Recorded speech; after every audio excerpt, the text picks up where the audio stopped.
Hello friends, welcome to my YouTube channel Shiv study of law.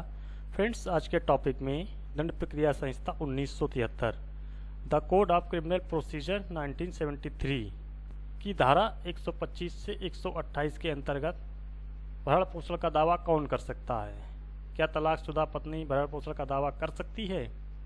क्या संतान माता पिता या पत्नी भरण पोषण का दावा कर सकती हैं? दावा करने की प्रक्रिया क्या होगी आदि बहुत से प्रश्नों को डिस्कस करेंगे।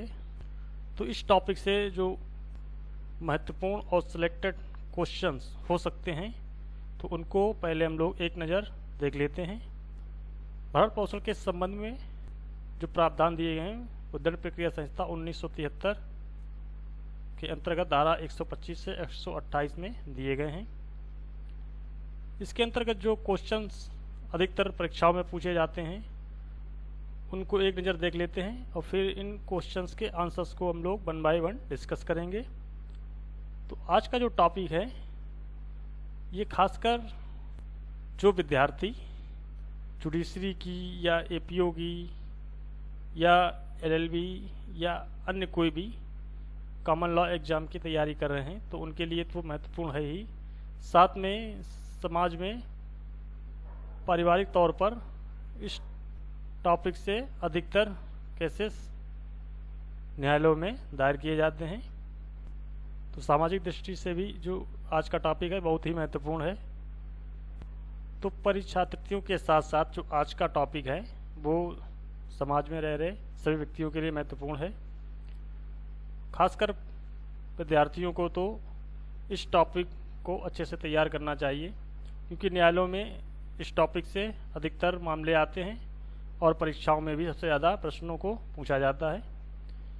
तो प्रश्न जो है कि दंड प्रक्रिया संहिता में पत्नी, संतान और माता पिता के भरण पोषण की विधि एवं प्रक्रिया का वर्णन करें।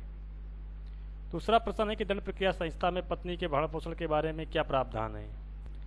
न्यायालय द्वारा तय की गई भरण पोषण की रकम में कब और किन परिस्थितियों में सुधार हो सकता है। तीसरा प्रश्न है कि दंड प्रक्रिया संहिता 1973 के अंतर्गत पत्नी के भरण पोषण के बारे में क्या उपबंध दिए गए हैं। चौथा जो प्रश्न है कि किन परिस्थितियों में एक पत्नी अपने पति से भरण पोषण की मांग कर सकती है। क्या एक विवाहित महिला अपने पति से भरण पोषण की प्राप्त करने की हकदार है। पांचवा जो महत्वपूर्ण प्रश्न है कि मजिस्ट्रेट कब पत्नी को प्राप्त भरण पोषण के आदेश को रद्द कर सकता है। क्वेश्चन नंबर 6 है कि पत्नी, संतान एवं माता पिता के भरण पोषण या अंतरिम भरण पोषण इंटरिम मेंटेनेंस के संबंध में दंड प्रक्रिया संहिता 1973 में क्या प्रावधान दिए गए हैं उनको बताना है। सातवां प्रश्न है कि पत्नी कब भरण पोषण की मांग कर सकती है। किन परिस्थितियों में पत्नी भरण पोषण प्राप्त करने की हकदार नहीं होगी। ऐसी कौन सी परिस्थितियां हैं जिनमें पत्नी जो है भरण पोषण प्राप्त करने की हकदार नहीं होती है। नेक्स्ट क्वेश्चन है 8 कि भरण पोषण की कार्रवाई है तो धारा 126 में क्या प्रावधान दिए गए हैं। यानी कि जो भरण पोषण की कार्रवाई है उसकी प्रक्रिया संबंधी क्या प्रावधान है। क्या एक पक्षी आदेश को पीड़ित के लिए कोई उपचार उपलब्ध है।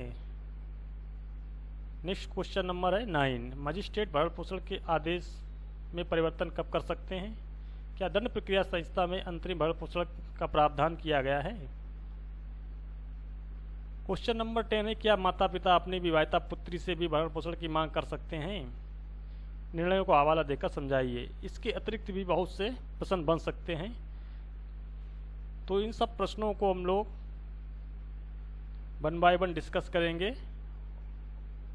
और ये जो आज का टॉपिक है वो 125 से लेकर 128 दंड प्रक्रिया संहिता 1973 की धाराओं पर आधारित है। तो हम लोग कंप्लीट टॉपिक को डिस्कस करेंगे। इसके अतिरिक्त जितने भी क्वेश्चन बन सकते हैं वो भी सब आज के टॉपिक में कवर हो जाएंगे।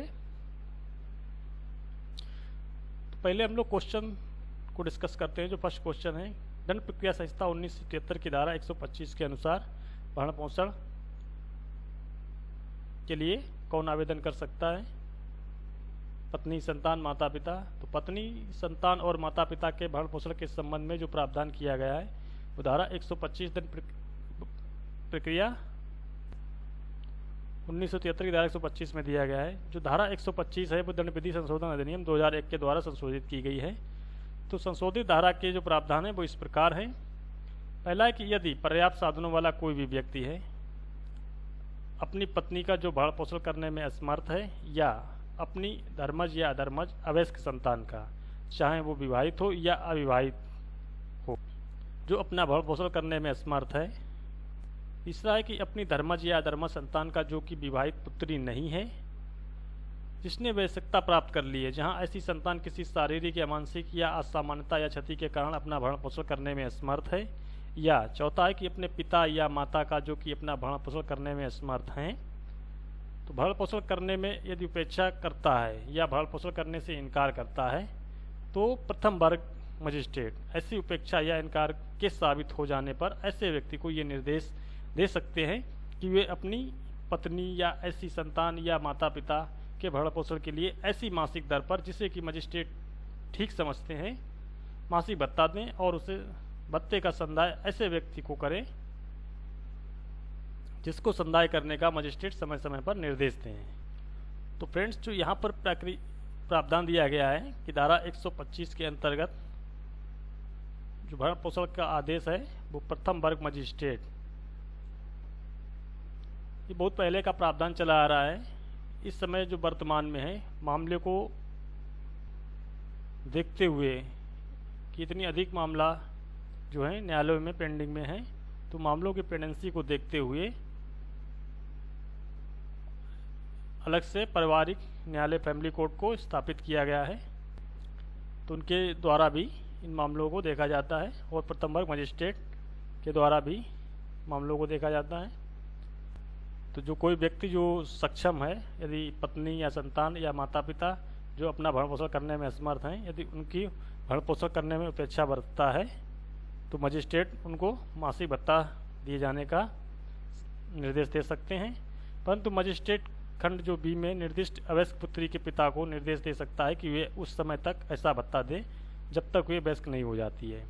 यदि मजिस्ट्रेट का समाधान हो जाता है कि ऐसी अवयस्क पुत्री के यदि वे विवाहित हो, पति के पास पर्याप्त साधन नहीं है, परंतु ये और कि इस उपधारा के अधीन भरण पोषण के लिए मासिक भत्ते से संबंधित कार्रवाई के दौरान मजिस्ट्रेट ये आदेश दे सकते हैं कि वे अपनी पत्नी या ऐसी संतान माता पिता के अंतरिम भरण पोषण और ऐसी कार्रवाइयों के लिए खर्चे की ऐसी राशि दें जिसे मजिस्ट्रेट ठीक समझते हैं, और उस राशि का संदाय ऐसे व्यक्ति को करें जिसको संदाय करने का मजिस्ट्रेट जो है समय समय पर निर्देश दें।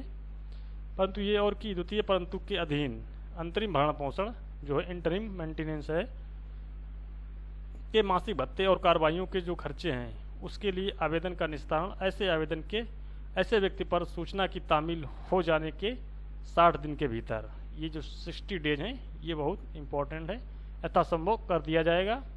धारा 125 के जो प्रावधान है वो दंडात्मक नहीं है, ये चीज़ आपको ध्यान रखनी है कि ये जो पनिशेबल नहीं है बल्कि ये निवारक हैं। ये धारा संक्षिप्त उपचार की व्यवस्था करती है। ये धारा प्रत्येक धर्म वालों के लिए समान है। यहाँ पर आपको एक चीज़ ध्यान रखनी है कि कोई भी धर्म के व्यक्ति हों वो इस धारा के अंतर्गत भरण पोषण के लिए दावा कर सकते हैं, क्योंकि जो ये धारा है वो सभी के लिए समान है। मुस्लिम पत्नी भी इस धारा के अंतर्गत भरण पोषण की मांग कर सकती है। इसके संबंध में स्पष्टीकरण है कि इस अध्याय के जो प्रयोजनों के लिए पहला है कि अवयस्क से ऐसा व्यक्ति अभिप्रेत है जिसके बारे में भारतीय वयस्कता अधिनियम 1875 के उपबंधों के अधीन समझा जाएगा कि उसने वयस्कता प्राप्त नहीं की है।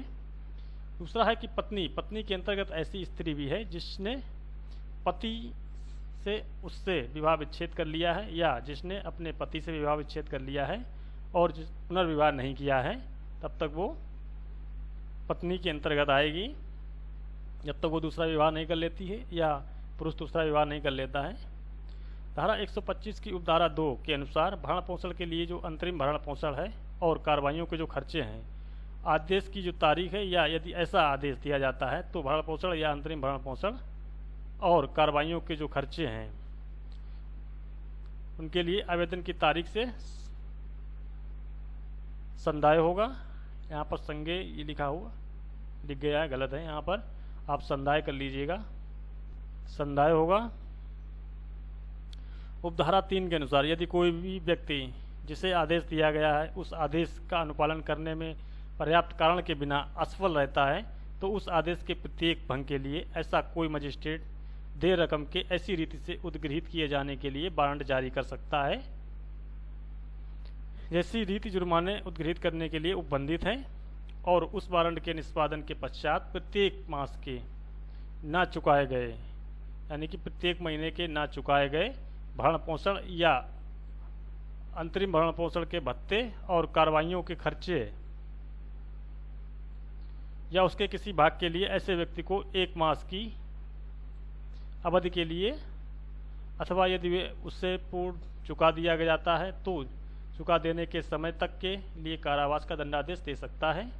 परंतु इस धारा के अधीन दे किसी वसूली के लिए कोई भी वारंट तब तक जारी न किया जाएगा जब तक उस रकम को उद्गृहित करने के लिए उस तारीख से जिसको ये दे हुई है 1 वर्ष की अवधि, 1 वर्ष की जो अवधि है इसके अंदर न्यायालय से आवेदन नहीं किया गया है। परंतु ये और कि यदि ऐसा व्यक्ति इस शर्त पर भरण पोषण करने की प्रस्तावना करता है कि उसकी पत्नी उसके साथ रहे और वे पति के साथ रहने से इनकार करती है, तो ऐसा मजिस्ट्रेट उसके द्वारा कथित इनकार के किसी आधारों पर विचार कर सकता है और ऐसी प्रस्तावना के लिए वे इस धारा के अधीन आदेश दे सकता है यदि उसका समाधान हो जाता है कि ऐसा आदेश देने के लिए न्याय संगत आधार हैं। स्पष्टीकरण के अंतर्गत यदि पति ने अन्य स्त्री से विवाह कर लिया है, दूसरा विवाह कर लिया है या वे रखेल रखता है, तो वे उसकी पत्नी के द्वारा उसके साथ रहने से इनकार करने का न्याय संगत आधार माना जाएगा।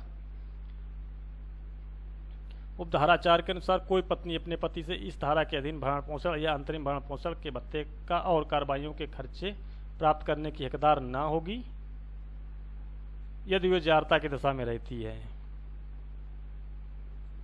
यदि वे पर्याप्त कारण के बिना पति के साथ रहने से इनकार करती है अथवा यदि वे पारस्परिक सहमति से पृथक या अलग अलग रह रहे हैं, तो इन परिस्थितियों में पत्नी जो है पति से भरण पोषण प्राप्त करने की अधिकारिणी नहीं होगी।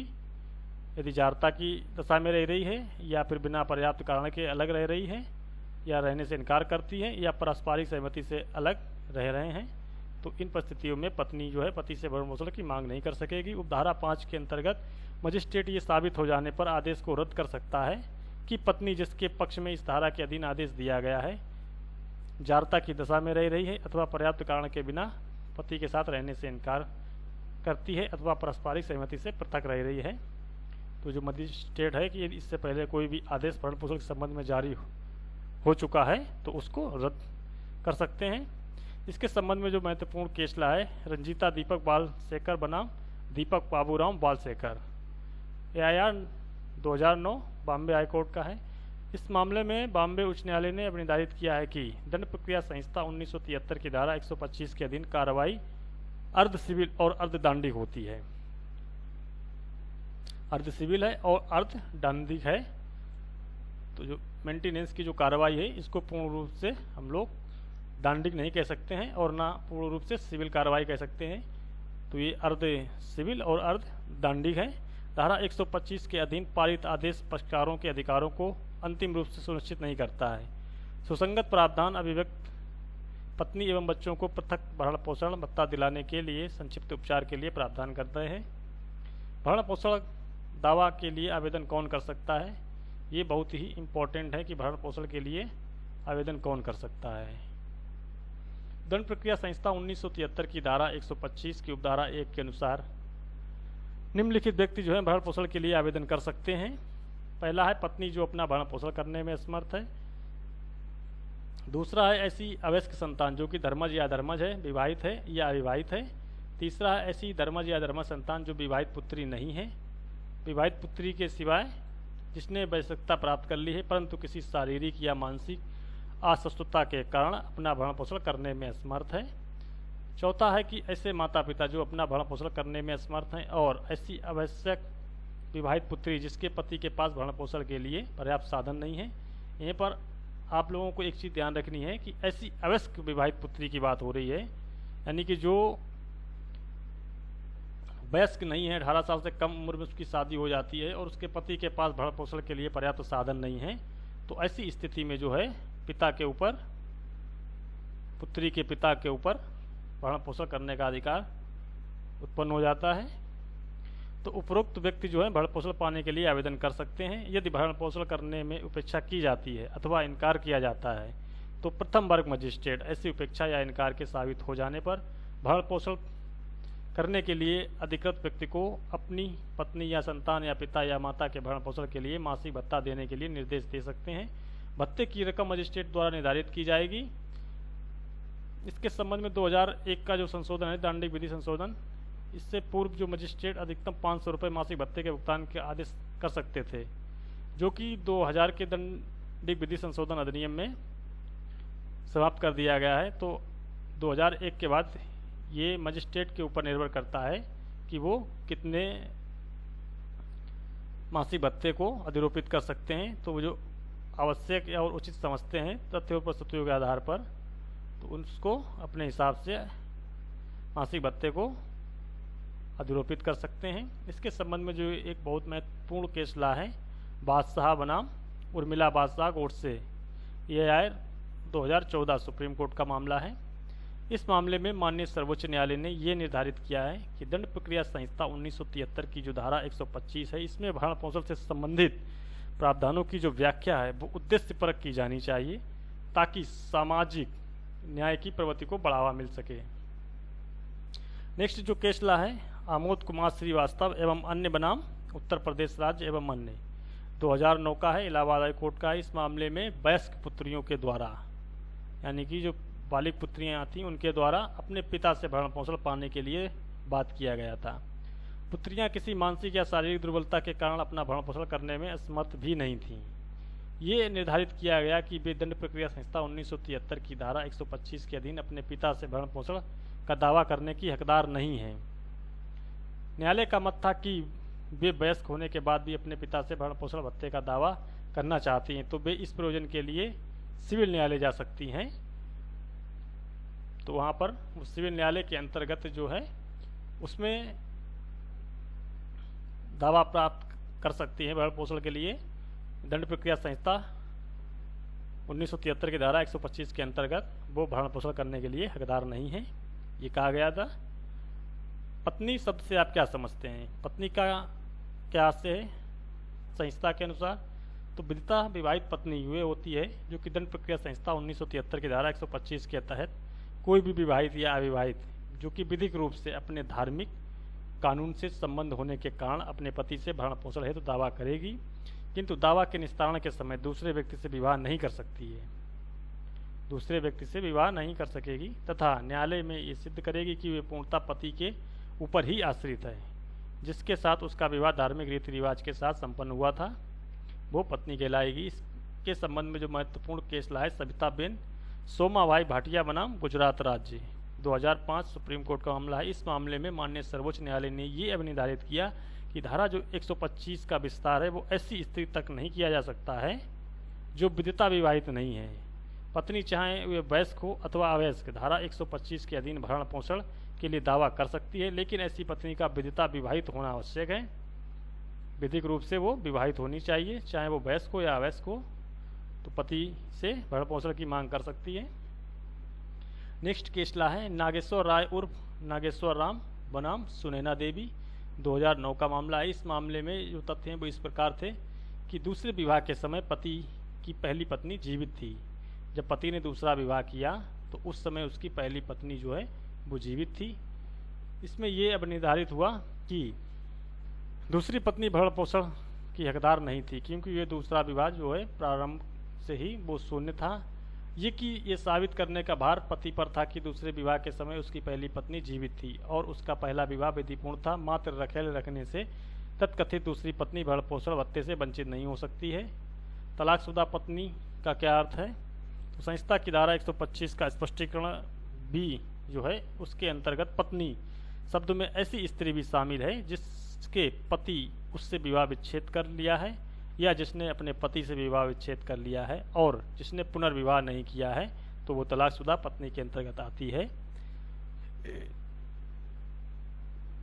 तो तलाकशुदा पत्नी जो है जब तक कि वो पुनर्विवाह नहीं करती है तब तक वो पति से भरण पोषण पाने की हकदार रहती है, भले ही वो लिखित रूप में दे दे कि हम तलाक लेने के समय से और उसके बाद कभी भी भरण पोषण की मांग अपने पति से नहीं करेंगे।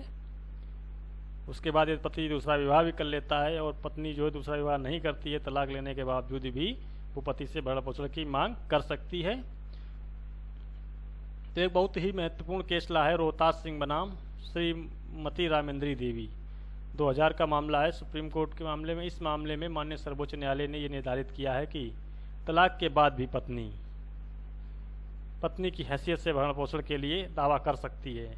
ये चीज़ आप लोगों को यहाँ पर याद रखनी है कि तलाक के बाद भी जो पत्नी है वो पत्नी की हैसियत से भरण पोषण के लिए दावा कर सकती है, भले ही तलाक पत्नी के द्वारा लिया गया हो। चाहे तलाक भले ही पत्नी ने क्यों ना लिया हो, परंतु वो तलाक के बाद भी पति से भरण पोषण की मांग कर सकती है। उसकी गलती या उसके दोष के कारण जो हुआ है, पति ऐसी तलाकशुदा पत्नी का भरण पोषण करने के लिए बाध्य हैं, बशर्ते पत्नी दूसरा विवाह ना किया हो। मुस्लिम महिला के अंतर्गत कोई भी मुस्लिम महिला तलाक हो जाने की दशा में अपने पूर्व पति से भरण पोषण प्राप्त करने का अधिकार रखेगी तब तक जब तक मुस्लिम महिला अपना विवाह दूसरे पति के साथ नहीं कर लेती है। मुस्लिम महिला तलाक पर अधिकारों का संरक्षण अधिनियम 1986 को पारित किया गया था के अधीन जो मुस्लिम महिला हैं वो तलाक होने के बाद भी अपने पूर्व पति से इद्दत की अवधि तक, जो इद्दत की अवधि होती है, इस अवधि तक के लिए भरण पोषण के हकदार हैं। वो मुस्लिम महिला तलाक पर अधिकारों का संरक्षण अधिनियम 1986 के अंतर्गत इद्दत की अवधि तक पति से भरण पोषण लेने के हकदार हैं। लेकिन यदि तलाकशुदा मुस्लिम महिला व उसका पूर्व पति न्यायालय में शपथ या निर्धारित प्रपत्र में इस प्रकार की प्रार्थना करते हैं कि वे धारा 125 से धारा 128 के उपबंधों के अधीन अधिशासित होना चाहते हैं, तो न्यायालय ऐसे प्रार्थना पत्र पर विचारणा करने के पश्चात निर्णय दे सकता है। मुस्लिम महिला तलाक पर अधिकारों का संरक्षण अधिनियम जो 1986 है, माननीय सर्वोच्च न्यायालय द्वारा मोहम्मद अहमद खान बनाम शाहबानू बेगम, ये बहुत ही इम्पोर्टेंट केसला है। इसी मामले में जो है मुस्लिम महिलाओं को अधिकार दिया गया था कि वो धारा 125 के अंतर्गत तलाक के बाद भी अपने पति से भरण पोषण की मांग कर सकती हैं, परंतु इसका विरोध होने के कारण जो है मुस्लिम महिला तलाक पर अधिकार संरक्षण अधिनियम 1986 को पारित किया गया था। सुप्रीम कोर्ट के निर्णय को समाप्त करने के लिए जो अधिनियम पारित किया गया 1986 में, जिसमें तलाकशुदा मुस्लिम महिलाओं को भी पुनर्विवाह न करने तक अपने पति से भरण पोषण पाने के अधिकार को प्रदान किया गया था। लेकिन ये इलाहाबाद उच्च न्यायालय की खंडपीठ लखनऊ के द्वारा हमीदा बनाम रफ़ीक 1993 के मामले में ये अब निर्धारित किया गया कि मुस्लिम महिला है संहिता की धारा 125 के अंतर्गत अपने पूर्व पति से पुनर्विवाह न करने तक भरण पोषण प्राप्त करने की अधिकार नहीं है।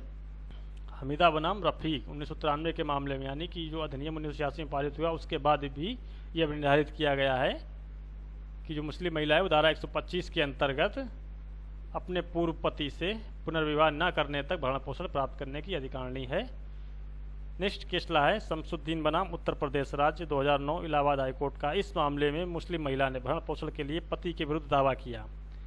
पारिवारिक न्यायालय के समक्ष पति तलाक साबित न कर सका। यह निर्धारित किया गया कि मुस्लिम महिला तलाक पर अधिकारों का संरक्षण अधिनियम 1986 के प्रावधान लागू नहीं होंगे, परंतु दंड प्रक्रिया संहिता 1973 की धारा 125 के अधीन महिला भरण पोषण के लिए दावा कर सकती है। नेक्स्ट केसला है शमीमा फारूकी बनाम शाहिद खान 2015 सुप्रीम कोर्ट का मामला है। इस मामले में ये अब निर्धारित किया गया कि मुस्लिम महिला यदि तलाकशुदा है और जब तक कि पुनर्विवाह नहीं कर लेती है तब तक दंड प्रक्रिया संहिता 1973 की धारा 125 के अधीन भरण पोषण के लिए आवेदन कर सकती है। धारा 125 एक हितकारी विधायन है। धारा 125 तो भरण पोषण भत्ता कब से दाय होगा, यानी कि भरण पोषण भत्ता जो है कब से देय होगा, तो भरण पोषण भत्ता अंतरिम भरण पोषण भत्ता या फिर कार्रवाइयों का खर्च है। जब भरण पोषण की मांग की जाती है तो उसमें जो है इन तीनों चीज़ों को या तो भरण पोषण या फिर अंतरिम भरण पोषण या जो कार्रवाइयों के खर्च हैं उन सबको देखा जाता है। तो आदेश की तारीख से या फिर भरण पोषण के आवेदन की तारीख से या भत्ते के आवेदन का निस्तारण प्रतिवादी पर संबंध तामील होने के 60 दिन के भीतर कर दिया जाएगा। तो जो भरण पोषण भत्ते का आदेश है वो जो है आदेश की तारीख से भी संदाय किया जा सकता है, या फिर आवेदन की तारीख से, या फिर आवेदन का निस्तारण प्रतिवादी पर सम्मन तामील होने के 60 दिन के भीतर कर दिया जाएगा। हर हाल में जब भी प्रतिवादी पर सम्मन तामील हो जाएगा तो 60 डेज के अंदर भत्ते के संदाय का आदेश दिया जाएगा। धारा 125(3) प्रक्रिया जब भरण पोषण के आदेश का पालन न किया गया हो। जब भरण पोषण का आदेश देने का दिया गया और उसका पालन न किया गया हो तो क्या प्रक्रिया अपनाई जाएगी। यदि कोई व्यक्ति जिसको भरण पोषण भत्ते, अंतरिम भरण पोषण भत्ते या कार्रवाइयों के खर्च को संदाय करने का आदेश दिया गया है, तो यदि आदेश का अनुपालन करने में बिना पर्याप्त कारण के असफल रहता है तो मजिस्ट्रेट ऐसे व्यक्ति के खिलाफ देय रकम की वसूली के लिए वारंट को जारी कर सकते हैं 1 मास की अवधि के लिए, या वे उससे पहले चुका दिया जाता है तो चुका देने के समय के लिए कारावास का दंडादेश भी दे सकते हैं। परंतु इस धारा के अधीन देय किसी भी रकम की वसूली के लिए कोई भी वारंट तब जारी किया जा सकेगा जब वह धनराशि निम्न तारीख को देय हुई अथवा उस तारीख से 1 वर्ष के अंदर ऐसी धनराशि वसूल करने के लिए न्यायालय से आवेदन किया गया हो। इसके संबंध में जो केस ला है अजीत कुमार बनाम सौमा राय का मामला है, 2010 केरल के हाई कोर्ट का मामला है। इस मामले में ये अब निर्धारित किया गया कि जहां भरण पोषण की रकम का संदाय नहीं किया जाने पर पति कारागृह में हो, वहां कारागृह में रहने मात्र से वे भरण पोषण के संदाय के दायित्व से मुक्त नहीं होगा। यानी कि जेल में रह रहा है तो ये जो है भरण पोषण का है उसको संदाय करने के लिए वो उससे मुक्त नहीं हो जाएगा, उसे भरण पोषण की रकम का फिर भी संदाय करना होगा। कारावास तो भरण पोषण के दायित्व को पूरा करने की एक रीति मोड ऑफ इन्फोर्समेंट है। कारावास भुगतने से जो भरण पोषण संदाय करने का दायित्व है उससे मुक्त नहीं होगा। नेक्स्ट केस ला जो है अमीना बनाम हसन कोया 2008 सुप्रीम कोर्ट का मामला है। इस बाद में गर्भावस्था की बढ़ी हुई अवस्था और विवाह के बाद प्रत्युत्तरदाता के आचरण पर विचार करते हुए तथ्यों के आधार पर यह निर्णय किया गया कि ये नहीं स्वीकार किया जा सकता कि अपीलार्थी द्वारा प्रत्युत्तरदाता से गर्भावस्था को छिपाया गया था। ऐसा विवाह जो है वैध है। अतः न्यायिक मजिस्ट्रेट के उस आदेश को जिसके द्वारा अपीलार्थी को भरण पोषण मान्य किया गया था और संतान के लिए अस्वीकार कर दिया गया था, क्योंकि प्रति उत्तरदाता उनका जनक नहीं था, पूर्ववत मान्य कर दिया गया है। पत्नी को पति से पृथक रहने के युक्त आधार क्या हैं। यदि कोई पत्नी पति से पृथक रहना चाहती है तो उसके पृथक रहने के युक्त आधार क्या हो सकते हैं। तो दंड प्रक्रिया संहिता 1973 की धारा 125 उपधारा 3 के स्पष्टीकरण के अंतर्गत, धारा 125(3) का स्पष्टीकरण है, उसमें जो है पृथक रहने के युक्त आधारों को बताया गया है। तो उसके अंतर्गत जो है 2 निम्नलिखित आधार बताए गए हैं कि पत्नी पति के साथ रहने से इनकार कर सकती है। तो किन आधारों पर। यदि पति ने किसी दूसरी स्त्री से विवाह कर लिया है, पहला ये हो गया, तो ये जो है युक्त आधार होगा पृथक रहने का। दूसरा है कि यदि पति जो है रखेल रखता है तो रह सकती है। इसके अतिरिक्त भी कई ऐसे युक्त आधार हो सकते हैं, जैसे कि यदि पति नपुंसकता का शिकार है, या पत्नी को धमकी दिया गया है पति के द्वारा, या फिर कोई गंभीर बीमारी से पति ग्रस्त है, जो कि छुआछूत की कई बीमारी होती हैं उससे ग्रसित है। तो ये जो आधार हैं, इन आधारों पर पत्नी अपने पति से पृथक रहने के लिए कह सकती है, तो इन पर जो है उनका पृथक्करण कर दिया जाएगा। तो ये जो है सफिशिएंट आधार हैं। इनके संबंध में जो एक महत्वपूर्ण केस ला है सिराज मोहम्मद खां उर्फ बनाम जान मोहम्मद खां बनाम हफीजुन्निसा यासीन खां 1981 सुप्रीम कोर्ट का मामला है। और दूसरा अशोक कुमार सिंह बनाम वाराणसी अपर सेशन न्यायाधीश 1996 सुप्रीम कोर्ट का मामला। इन दोनों मामलों में ये निर्धारित किया गया है कि यदि पति नपुंसक है और ये अपनी पत्नी के साथ लैंगिक संभोग करने में असमर्थ है, तो पत्नी इस आधार पर पति से पृथक रहते हुए भी भरण पोषण है पाने की हकदार होगी। ये जो है पृथक रहने का सफिशिएंट ग्राउंड होगा। पति की नपुंसकता, इसके आधार पर भी पत्नी जो है पति से भरण पोषण पाने की हकदार होगी। पति द्वारा पत्नी को धमकी का दिया जाना पृथक रहने का भी एक आधार हो सकता है। इसके संबंध में एक केस ला है श्रीमती खातून बना मोहम्मद यासीन 1982 सुप्रीम कोर्ट का मामला। इस बात में तथ्य इस प्रकार थे कि पति ने अपनी पत्नी को एक पत्र लिखा कि यदि वे वापस आकर साथ नहीं रहती है तो इस पत्र को तलाक माना जाएगा। उच्चतम न्यायालय ने यह निर्धारित किया कि धमकी भरे इस पत्र के आधार पर पत्नी का पति के साथ रहना युक्त आधार है, साथ ना रहना युक्त आधार है, साथ ना रहना युक्त आधार है। पत्नी ने पति से पृथक रहकर भरण पोषण प्राप्त करने की हकदार है। पति परिवारजन रिश्तेदार द्वारा दहेज की मांग की जाती है तो ये भी पृथक रहने का एक आधार हो सकता है। पत्नी को यदि युक्त आशंका है कि दहेज की मांग के कारण पति या उसके संबंधियों द्वारा या उससे प्रताड़ित किया जाएगा तो ये पति से अलग रहते हुए भी भरण पोषण का दावा कर सकती है। इसके संबंध में जो केस लाए रंजीता दीपक बाल शेखर बनाम दीपक बाबूराव बाल शेखर 2009 बॉम्बे कोर्ट का मामला है। इस मामले में ये निर्धारित किया गया है कि पत्नी 2 अवयस्क बच्चों को इस आधार पर छोड़कर चली गई कि वे बच्चों की देखभाल करने में असमर्थ है, जबकि पत्नी बच्चों की अभिरक्षा के लिए भरसक प्रयत्नशील थी। जबकि साक्ष्यों से ये साबित हुआ कि पति की अवैध मांगे और दुर्व्यवहार के कारण पत्नी को घर छोड़ना पड़ा था। ये अब निर्धारित हुआ कि पत्नी ने घर युक्त कारण से छोड़ा है, पत्नी ने जो घर है वो युक्त कारण से छोड़ा था, अतः वे भरण पोषण भत्ता पाने की हकदार है। नेक्स्ट जो है कि किन परिस्थितियों में पत्नी भरण पोषण पाने की अधिकारिणी या हकदार नहीं होगी। तो ऐसी कौन कौन सी परिस्थितियां हैं जिनमें पत्नी अपने पति से भरण पोषण पाने की हकदार नहीं होगी। दंड प्रक्रिया संहिता 1973 की धारा 125(4) के अंतर्गत कोई भी पत्नी निम्नलिखित परिस्थितियों में भरण पोषण या अंतरिम भरण पोषण या कार्रवाइयों का खर्चा प्राप्त करने की अधिकारिणी नहीं होगी। पहला है कि पत्नी यदि जारता की दशा में रह रही है, तो यदि पत्नी जारता की दशा में रह रही है तो उसका भरण पोषण का दावा अस्वीकृत कर दिया जाएगा, परंतु एक बार जारक्रम करने से पत्नी को जारता की दशा में रहना नहीं कहा जाएगा। ये चीज़ बहुत इंपॉर्टेंट है, याद रखने वाली है कि यदि पत्नी एक बार जारक्रम की दशा में रह चुकी है तो उसको जारक्रम में रहना नहीं कहा जाएगा। इसके संबंध में जो एक केस ला है गुलाम चकदूसा बनाम कमल का मामला है 1985। इस मामले में ये कहा गया था कि एक बार जारक्रम करने से पत्नी भरण पोषण के अधिकार से वंचित नहीं की जा सकती है। दूसरा केस ला है पी मोहनदास पनिक्कर बनाम के दक्षमानी 2014 केरल हाईकोर्ट का मामला है। इस मामले में ये कहा गया है कि जहां पत्नी का व्यभिचार यानी कि जारक्रम एडल्ट्री की अवस्था में रहना साबित हो जाता है, व्यभिचार या जारक्रम या एडल्ट्री की अवस्था में रहना साबित हो जाता है, तो वहाँ वे अपने पति से भरण पोषण पाने की हकदार नहीं होगी। दूसरा जो पर्याप्त कारण है कि पर्याप्त कारण के बिना पति के साथ रहने से इनकार करती है तो पति से भरण पोषण पाने की हकदार नहीं होगी।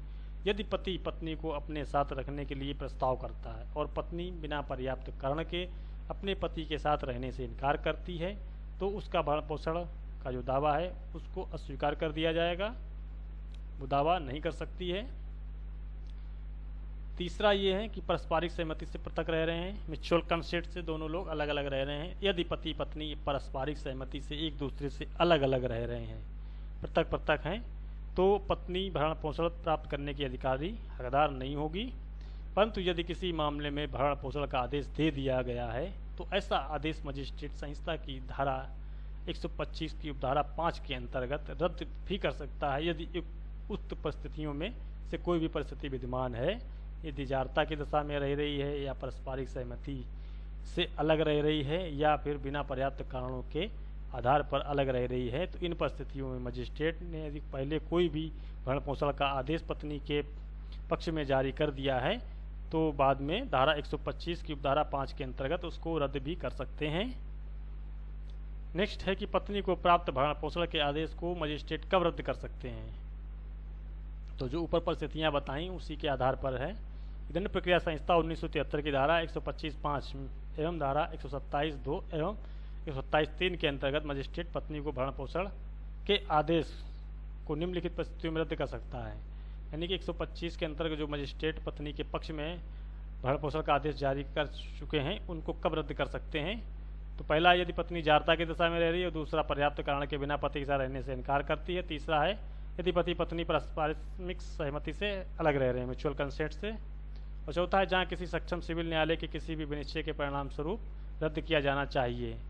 तो ये जो है 127(2), 127(3) के अंतर्गत आ जाएगा, और बाकी जो है 125(4) के अंतर्गत ये तीनों परिस्थितियाँ हैं दी गई हैं बंतुक में। तो उपयुक्त परिस्थितियों में से कोई भी परिस्थिति इधर विद्यमान है तो मजिस्ट्रेट भरण पोषण के आदेश को रद्द कर सकते हैं 125(4) के अंतर्गत। तो भरण पोषण की कार्रवाई हेतु प्रक्रिया क्या है, प्रोसीजर क्या है? दंड प्रक्रिया संहिता 1973 की धारा 126 में भरण पोषण की कार्रवाई संबंधी प्रक्रिया के बारे में प्रावधान किए गए हैं। तो 126 की उपधारा 1 के अनुसार भरण पोषण प्राप्त करने के लिए हकदार व्यक्ति धारा 125 के अधीन कार्रवाई निम्नलिखित में से किसी जिले में कर सकता है। पहला, कि जहाँ वे रहता है या जहाँ वे या उसकी पत्नी निवास करती है। तीसरा, जहाँ उसने अंतिम बार यथास्थित अपनी पत्नी के साथ या अधर्मज संतान की माता के साथ निवास किया है। धारा 126(2) के अनुसार न्यायालय कार्रवाई करते समय समन मामलों में अपनाई जाने वाली प्रक्रिया का अनुपालन करेंगे। तो यहाँ पर जो भी प्रक्रिया अपनाई जाएगी वो समन मामले में अपनाई जाने वाली प्रक्रिया का अनुपालन किया जाएगा। अर्थात साक्ष्य लेना, उसे रिकॉर्ड करना, और यदि विरोधी पक्षकार समन नहीं लेता है या समन तामील होने के बाद भी हाजिर नहीं होता है तो एक पक्षीय सुनवाई, एक्स पार्टी हियरिंग करेंगे और निर्णय देंगे। धारा 126(3) के अनुसार धारा 125 के अंतर्गत भरण पोषण के आवेदनों पर कार्रवाई करने में न्यायालय को शक्ति होगी कि वे खर्चों के बारे में ऐसा आदेश दें जो न्याय संगत हो। एक पक्षीय आदेश में पीड़ित को क्या उपचार हैं? यदि किसी भी पार्टी के विरुद्ध एक्स पार्टी ऑर्डर पास कर दिया जाता है तो उस पीड़ित व्यक्ति को क्या क्या उपचार उपलब्ध हो सकते हैं?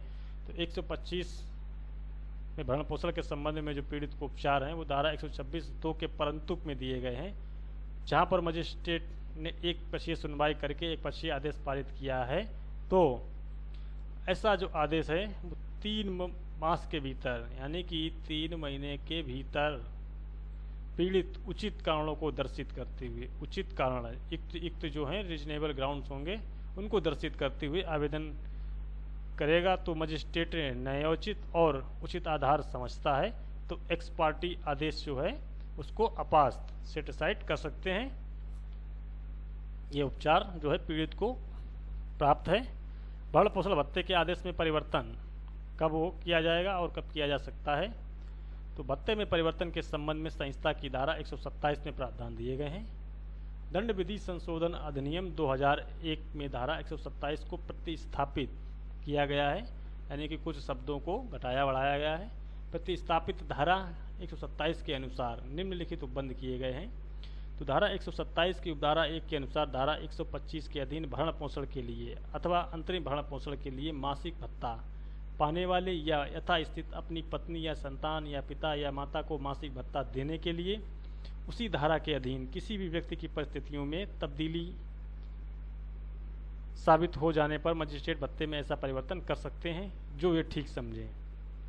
धारा 127(2) के अनुसार जहां मजिस्ट्रेट को यह प्रतीत होता है कि धारा 125 के अधीन दिया गया कोई भी आदेश सक्षम सिविल न्यायालय के किसी विनिश्चय के परिणाम स्वरूप रद्द या परिवर्तित किया जाना चाहिए, तो वहां पर यथास्थित उस आदेश को तदनुसार रद्द कर देगा या परिवर्तित कर सकेगा। धारा 127(3) के अनुसार जहां धारा 125 के अधीन कोई भी आदेश जारी ऐसी स्त्री के पक्ष में किया गया है जिसने अपने पति से विवाह विच्छेद कर लिया है या जिसके पति ने उससे विवाह विच्छेद कर लिया है और मजिस्ट्रेट को यह समाधान हो जाता है कि उस स्त्री ने विवाह विच्छेद के बाद पुनर्विवाह कर लिया है, तो धारा 125 के अधीन पारित आदेश को न्यायालय तिथि से रद्द कर देगा। जहां विवाह विच्छेद के पश्चात स्त्री ने रूढ़ी या पर्सनल लॉ के अंतर्गत विवाह विच्छेद पर देय धनराशि प्राप्त कर ली है जो भरण पोषण प्राप्त करने की हकदार नहीं होगी, और धारा 125 के अधीन कोई भी आदेश पारित किया गया है तो ये रद्द कर दिया जाएगा। तीसरा है कि जहां विवाह विच्छेद के पश्चात स्वयं पत्नी भरण पोषण या अंतरिम भरण पोषण के अधिकार का परित्याग कर दिया हो, यानी कि भरण पोषण स्वयं पत्नी ने भरण पोषण के अधिकार का परित्याग कर दिया है तो धारा 125 के अधीन पारित आदेश को रद्द कर दिया जाता है। कुछ मामले ऐसे होते हैं जिन मामलों में पहले पत्नी भरण पोषण का दावा करती हैं और न्यायालय के द्वारा आदेश दिया जाता है, भरण पोषण भत्ता प्राप्त करती रहती हैं। और कुछ एडुकेटेड जो स्त्रियां होती हैं, यदि उनकी कहीं जॉब अब लग जाती है तो वो खुद सक्षम हो जाती हैं, कहती हैं कि पति से कि अपना भरण पोषण आप रख लीजिए, हम आपको खुद देने के लायक हो गए हैं, तो हमें आपकी भरण पोषण की आवश्यकता नहीं है, तो वो स्वयं उसको परित्याग कर सकती हैं। तो ऐसी स्थिति में न्यायालय जो है भरण पोषण के आदेश को रद्द कर सकते हैं। धारा 127(4) के अनुसार किसी भी भरण पोषण या दहेज की किसी भी ऐसे व्यक्ति के द्वारा जिसे धारा 125 के अधीन भरण पोषण अथवा अंतरिम भरण पोषण के लिए अथवा उनमें से किसी के लिए कोई भी मासिक भत्ता संदाय किए जाने का आदेश दिया गया है, वसूली के लिए डिक्री करने के समय सिविल न्यायालय उस राशि की भी गणना करेंगे जो ऐसे आदेश के अनुसरण में भरण पोषण या अंतरिम भरण पोषण के लिए अथवा उनमें से किसी के लिए मासिक भत्ते के रूप में उस व्यक्ति को संदाय की जा चुकी हैं या उस व्यक्ति के द्वारा वसूल की जा चुकी हैं। इसके संबंध में केस लाया श्रीमती जसबीर कौर सतगल बनाम जिला जज इलाहाबाद 1997 सुप्रीम कोर्ट का मामला है। इसमें विचारणा न्यायालय ने भरण पोषण को धनराशि जो है 1000 रुपये और हाईकोर्ट ने 1500 रुपये और सुप्रीम कोर्ट ने 5000 रुपये निश्चित की। इस मामले में प्रार्थनी एक सेवानिवृत्त लेफ्टिनेंट कर्नल की पत्नी थी और पति की मासिक आय जो है 20,000 रुपये महीने थी। न्यायालय का मत था कि भरण पोषण की रकम पक्षकारों के जीवन स्तर, आर्थिक स्थिति, पक्षकारों के जीवन स्तर, आर्थिक स्थिति एवं पश्चातवर्ती निम्न परिस्थितियों को ध्यान में रखकर निश्चित की जानी चाहिए। ये रकम इतनी कम भी ना हो कि पत्नी एवं बच्चे सामान्य जीवन भी न जी सकें। ठीक है, इसके नेक्स्ट केस ला है सविताबाई सोमाभाई भाटिया बनाम गुजरात राज्य एवं अन्य 2005 सुप्रीम कोर्ट का मामला। इस मामले में तथ्य जो है इस प्रकार थे कि धारा 125 के अधीन भरण पोषण के लिए तब आवेदन किया गया था जब भरण पोषण की अधिकतम सीमा जो है निर्धारित नहीं की गई थी कि कितनी सीमा होगी। भरण पोषण की रकम बढ़ाने का अनुरोध किया गया। यह तर्क दिया गया कि भरण पोषण की जो रकम है इसमें वृद्धि के लिए मूल आवेदन में संशोधन नहीं किया जा सकता था। ये अब निर्धारित किया गया कि ये बहुत ही तकनीकी तर्क है। धारा 127 के अंतर्गत भरण पोषण की रकम में वृद्धि की जा सकती है। भरण पोषण का जो आदेश है वो न्यायिक मजिस्ट्रेट प्रथम श्रेणी के द्वारा 31 जुलाई 1999 को दिया गया था। उच्च न्यायालय ने बच्चे की भरण पोषण की जो रकम है उसको 350 रुपये से बढ़ाकर 500 रुपये कर दिया और सर्वोच्च न्यायालय ने निर्णय की तिथि से 850 रुपये निर्धारित कर दिया था। भरण पोषण के आदेश का प्रवर्तन इन्फोर्समेंट कब होगा, यानी भरण पोषण का जो आदेश है वो दिया जाता है तो उसका इन्फोर्समेंट प्रवर्तन कब होगा। तो दंड विधि संशोधन अधिनियम 2001 के द्वारा दंड प्रक्रिया संहिता की धारा जो 128 है उसको भी प्रतिस्थापित कर दिया गया है। तो प्रतिस्थापित धारा 128 के अनुसार भरण पोषण के आदेश का जो प्रवर्तन के संबंध में निम्नलिखित प्रावधान करती है। तो भरण पोषण या अंतरिम भरण पोषण या कार्रवाइयों के खर्च के आदेश की जो प्रति है उस व्यक्ति को जिसके पक्ष में वे दिया गया है या उसके संरक्षक को यदि कोई भी हो या उस व्यक्ति को जिसे भरण पोषण या अंतरिम भरण पोषण के लिए भत्ता अथवा कार्रवाइयों की खर्चा दिया जाना है तो निःशुल्क दी जाएगी। और ऐसे आदेश प्रवर्तन किसी ऐसे स्थान में जहां वे व्यक्ति है जिसके विरुद्ध ये आदेश दिया गया था किसी भी मजिस्ट्रेट द्वारा पक्षकारों को पहचान के बारे में और देय भत्ते या देय खर्चों यथास्थिति के न दिए जाने के बारे में मजिस्ट्रेट का समाधान हो जाने पर किया जा सकता है। नेक्स्ट जो क्वेश्चन बनता है बहुत ही महत्वपूर्ण है। इसको कई बार मेंस एग्जाम में पूछा जा चुका है और आने की संभावना बहुत ज़्यादा रहती है इस क्वेश्चंस की, क्योंकि इसके संबंध में कोई स्पेसिफिक प्रावधान है वो 125 से 128 के बीच में नहीं दिए गए हैं। तो ये जो है अंतर्निहित क्वेश्चन है। तो प्री मेंस दोनों में पूछा जाता है कि क्या विवाहिता पुत्री के माता पिता विवाहिता पुत्री से भरण पोषण की मांग कर सकते हैं। जिस पिता ने अपनी पुत्री का विवाह कर दिया है और उस विवाहिता पुत्री से भरण पोषण की मांग कर सकते हैं, इस बारे में क्या राय है। तो इस संबंध में बहुत ही महत्वपूर्ण केस ला है जिसमें माननीय सर्वोच्च न्यायालय ने स्पष्ट किया है कि माता पिता जो हैं अपनी विवाहिता पुत्री से भरण पोषण की मांग कर सकते हैं यदि पुत्री इस योग्य हो कि वो अपने माता पिता का भरण पोषण कर सकती है, सक्षम हो, तो वो अपनी विवाहिता पुत्री से भी भरण पोषण की मांग कर सकते हैं। और पुत्री का दायित्व भी बनता है। तो इसके संबंध में जो महत्वपूर्ण फैसला है वो डॉक्टर श्रीमती विजय मनोहर अरवट बनाम काशीराम राजाराम सवाई एवं अन्य all India reporter 1987 supreme court 524 के मामले में पिता ने अपनी पहली पत्नी से उत्पन्न विवाहिता डॉक्टर पुत्री से इस आधार पर भरण पोषण का दावा किया कि वह अपना भरण पोषण करने में असमर्थ है।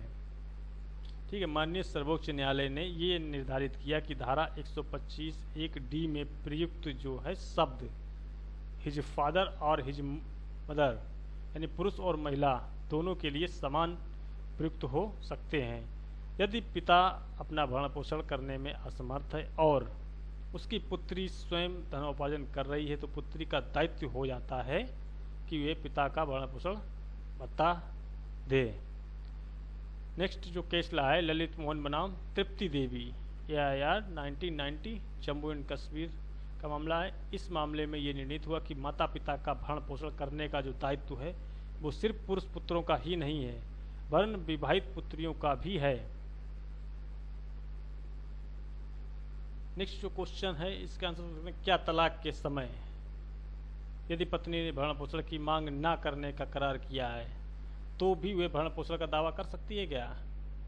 जिस समय पत्नी तलाक ले रही है और वो ये लिख कर देती है, एग्रीमेंट करती है कि वो तलाक लेने के बाद अपने पति से भरण पोषण की मांग नहीं करेगी और तलाक ले लेती है, फिर उसके बाद वो दावा कर सकती है कि नहीं कर सकती है।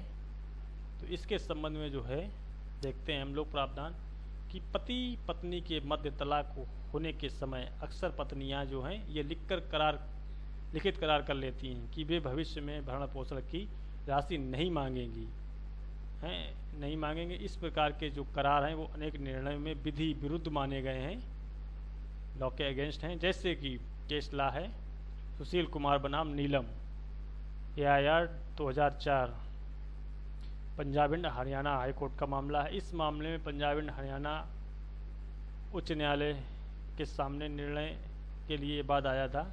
तो इस जो मामले के तथ्य थे वो इस प्रकार थे कि पत्नी ने गुजारा भत्ता पाने के लिए प्रार्थना पत्र दिया। पति की ओर से ये आपत्ति उठाई गई कि दोनों पक्षों का आपसी सहमति से तलाक की डिक्री पारित हो चुकी है और सहमति में पत्नी ने ये लिख कर दिया था कि वे भविष्य में कोई भी गुजारा भत्ता अपने पति से नहीं मांगेगी। जिला न्यायाधीश के न्यायालय में पत्नी ने ये भी बयान दिया था कि वे अपने पति से कभी भी गुजारा भत्ता नहीं मांगेगी। तलाक के पश्चात पत्नी ने दूसरा विवाह नहीं किया था, पति ने दूसरा विवाह कर लिया था। लगभग 4 वर्षों के बाद जब पत्नी खुद को भरण पोषण करने में असमर्थ पाने लगी तो उसने धारा 125 प्रक्रिया संहिता के अंतर्गत गुजारा भत्ता पाने के लिए आवेदन किया। पति ने इस समझौते के आधार पर आपत्ति उठाई कि पत्नी गुजारा भत्ता मांगने की हकदार नहीं है। न्यायिक मजिस्ट्रेट ने आपत्ति को अस्वीकृत करते हुए गुजारा भत्ता दिलाया। सशस्त्र न्यायाधीश ने भी इस निर्णय की पुष्टि कर दी। Punjab and Haryana high court के द्वारा पति द्वारा प्रस्तुत याचिका अस्वीकृत करते हुए अपने निर्णय में लिखा कि पत्नी द्वारा इस प्रकार का करार कर लेना जो है वे तलाक के पश्चात गुजारा नहीं मांगेगी, सार्वजनिक नीति के विरुद्ध है। इस प्रकार के जो करार हैं वो धारा 23 संविदा विधि के अनुसार व्यर्थ हैं। तो फ्रेंड्स, आज के टॉपिक में हम लोगों ने दंड प्रक्रिया संहिता 1973 की धारा 125 से 128 के अंतर्गत मेंटेनेंस भरण पोषण के संबंध में महत्वपूर्ण प्रश्नों को डिस्कस किया और विद केस ला। तो मैं कॉन्फिडेंस से कहता हूँ कि जो इस तरीके आपको क्वेश्चन आंसर्स जो हैं किसी भी बुक में देखने को नहीं मिलेंगे, क्योंकि मैंने जो भी आंसर्स कराए हैं उनके केस लॉ भी आपको सटीक दिए हैं। तो जब भी आप मेंस में आंसर्स को लिखते हैं तो यदि आपको कोई भी केस लॉ याद आता है तो आप केस लॉ को ज़रूर लिखें, क्योंकि केस लॉ लिखने से एग्जामिनर के ऊपर बहुत इफेक्ट पड़ता है और उस मामले में आपको अधिक अंक प्राप्त हो जाते हैं। तो फ्रेंड्स, मैं उम्मीद करता हूं कि जो आज का टॉपिक है आप लोगों के लिए प्री एवं मेंस दोनों एग्ज़ाम के पॉइंट ऑफ व्यू से हेल्पफुल साबित होगा। एक महत्वपूर्ण सूचना आप लोगों को देने जा रहा हूं कि जो लोग बिहार एपीओ मेंस की तैयारी कर रहे हैं तो उन लोगों के लिए channel Shiv study of law पर दो ऑप्शन दिए गए हैं ज्वाइन बटन में। पहला है एक सिल्वर स्पेशल प्लान दिया गया है 159 का, और दूसरा दिया गया गोल्डन स्टैंडर्ड प्लान 799 का। जो गोल्डन स्टैंडर्ड प्लान है 799 का, इसमें बिहार एपीओ मेंस एग्ज़ाम के कंप्लीट सिलेबस के जो नोट्स हैं पीडीएफ में, और ऑडियो वीडियोज की प्लेलिस्ट और पर्सनल डिस्कशन के लिए आपको 9 से 10 टाइम दिया जा रहा है कि कोई भी प्रॉब्लम हो तो आप इवनिंग 9 से 10 PM डिस्कस कर सकते हैं। और जो लोग बिहार एपीओ मेंस एग्ज़ाम का जो पेपर नंबर 7 है माइनर एक्ट, जिसके अंतर्गत 6 एक्ट से प्रश्नों को पूछा जाएगा, सिर्फ उसके नोट्स चाहते हैं तो उन लोगों के लिए एक ऑफ़र है कि सिर्फ 159 रुपीज़ में बिहार एपीओ के ऑल प्रीवियस क्वेश्चन पेपर और जो 6 बिहार एक्ट हैं उनकी PDF फाइल और 6 बिहार एक्ट के जो स्पेशल और इम्पोर्टेंट क्वेश्चन आंसर्स के जिनको परीक्षाओं में पूछे जाने की अधिक संभावना है, जितने भी इम्पोर्टेंट और महत्वपूर्ण प्रश्न हो सकते थे उनकी PDF फाइल यदि वो लेना चाहते हैं तो वो लोग सिल्वर स्पेशल प्लान 159 को ज्वाइन करें। और जो लोग कंप्लीट सिलेबस को चाहते हैं वो लोग गोल्डन स्टैंडर्ड प्लान 799 को ज्वाइन करें। इसके अलावा जो लोग बिहार एपीओ मेंस की तैयारी कर रहे हैं, सिर्फ वीडियोज़ को देखना चाहते हैं, तो channel Shiv study of law पर जाएं और जो रेड बटन है इसको सब्सक्राइब कर और पास में जो बेल आइकन आएगा इसको प्रेस कर और जो ऑल नोटिफिकेशन है इसको क्लिक कर लें, ताकि आने वाले वीडियो हैं वो उनकी सूचना आप लोगों को समय पर मिलती रहे। और उसके बाद आप लोग जो यहाँ पर होम है और उसके बाद वीडियोज़ हैं और थर्ड ऑप्शन जो है प्लेलिस्ट, इस पर जाना है। और बिहार एपीओ मुख्य परीक्षा mains exam complete material only for Bihar APO mains exam की जो एक प्ले लिस्ट है इसको प्ले करना है। तो जैसे ही आप इसको प्ले करेंगे तो आपके सामने बिहार एपीओ मेंस से रिलेटेड जितने भी वीडियोज़ हैं वो साइट में आ जाएंगे, जिनको आप 1 बाय 1 करके देख सकते हैं। तो यहाँ पर आपको सभी minor act, IPC, CRPC, evidence के मेंस के पॉइंट ऑफ व्यू से वीडियोज़ मिल जाएंगे, जिनको आप फॉलो करके अपनी तैयारी को बेहतर बना सकते हैं। तो फ्रेंड्स, आज के टॉपिक में इतना ही। मिलते हैं आप लोगों से नेक्स्ट टॉपिक में। तब तक के लिए bye bye and take care. जय हिंद, जय भारत।